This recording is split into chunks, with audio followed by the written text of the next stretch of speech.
This is Benson, founder of Beads East. This short video will show you how to assemble a hard case bag with leather or ultra suede and to secure it to its metal frame.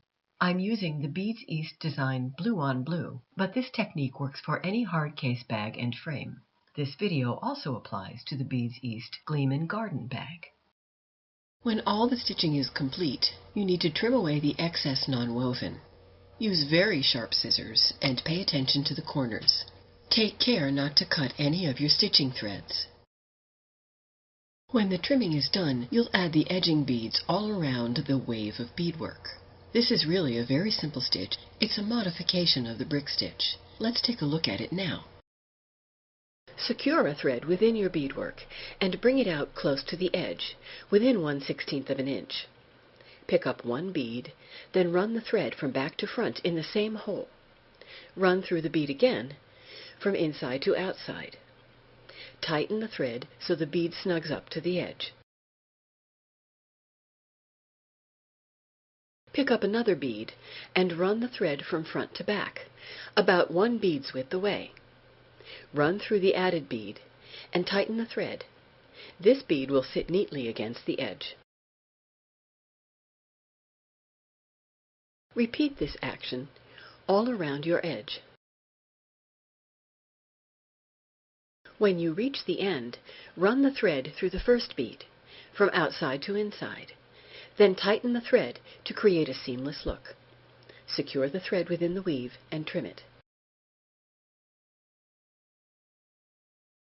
When you're edging, make sure you stitch deeply enough into the non-woven so the stitch doesn't tear through the outer edge. On the front, you can slip your needle underneath the beads.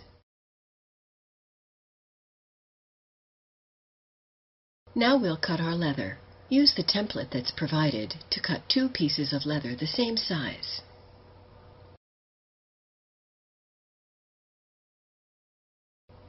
After the leather is cut, we'll cut the lining. Use the cut leather as a template to cut your lining, and cut it about 1/2 inch larger all the way around. Cut 2 pieces just as you did for the leather.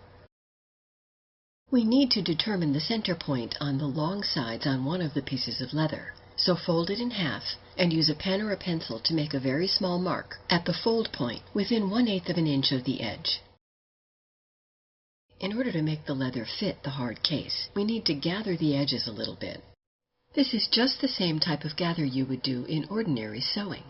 You'll do this on each of the 4 corners separately. Use a doubled thread and tie a knot at the end of the thread. Keep the stitches very close to the edge, and when you've completed the curved area, pull on the thread to gather it up. When you're done stitching in one direction, reverse direction and overstitch on the area that's already been gathered. This will stabilize it a little bit. You don't have to worry about getting the fit perfect because the leather edges will stretch a little bit in the ungathered sections.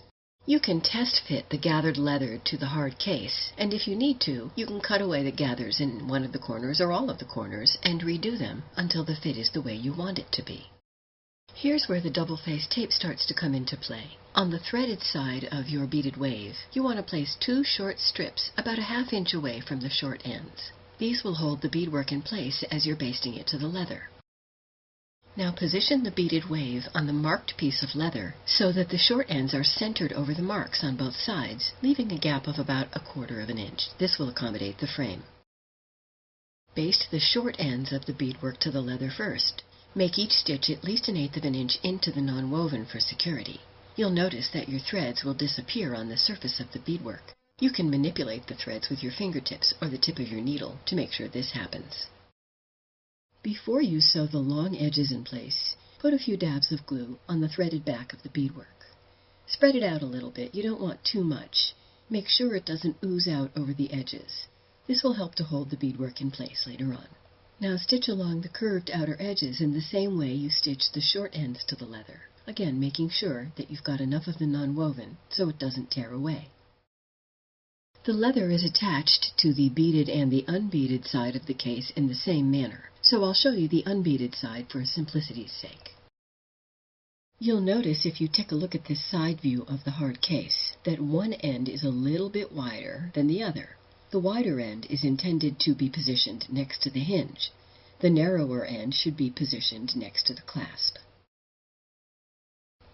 We need to put double-face tape on all 4 of the straight sections of the hard case form. Cut a piece that just fits and press it along the edge so about half of it protrudes over the edge. Then fold that half down so that it's on the inside of the case.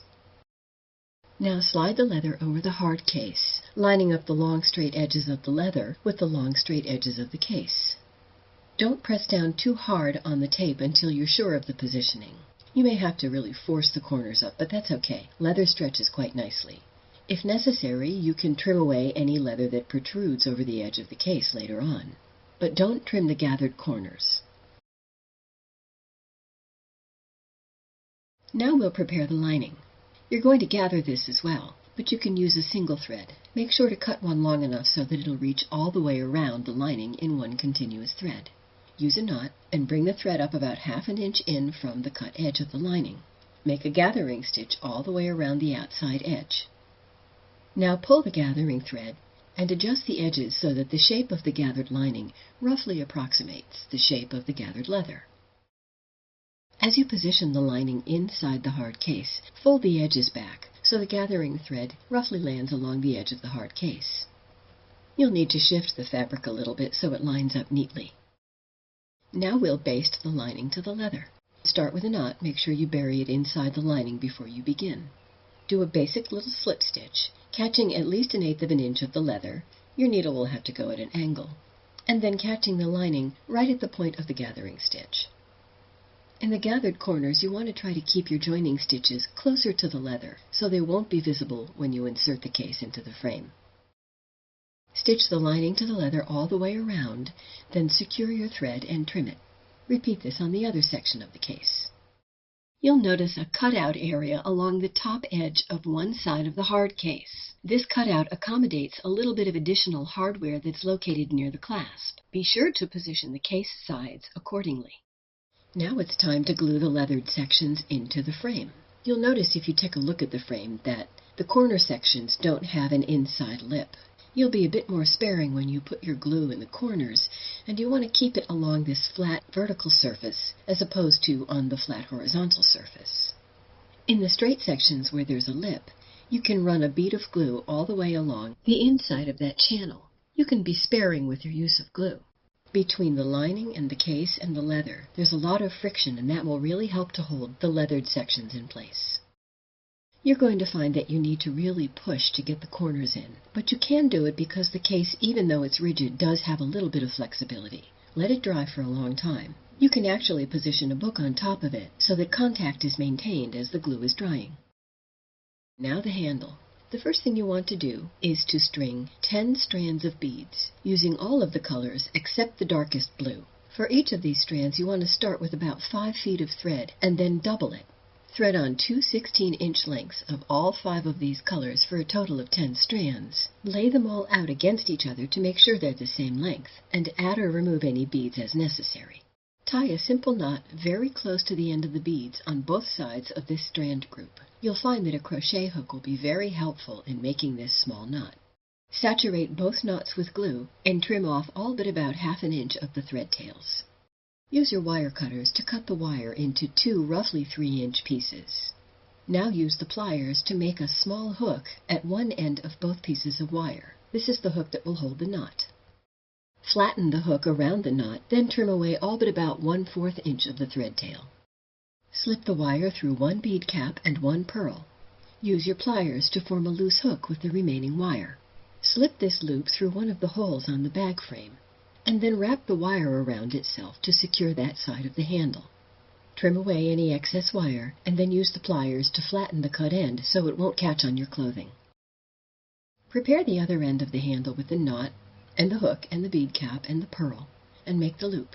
But before you attach it, make sure you twist the handle a lot so that it will have that kind of heavier twisted look to it. You don't want the bead strands to be loose and floppy on this handle.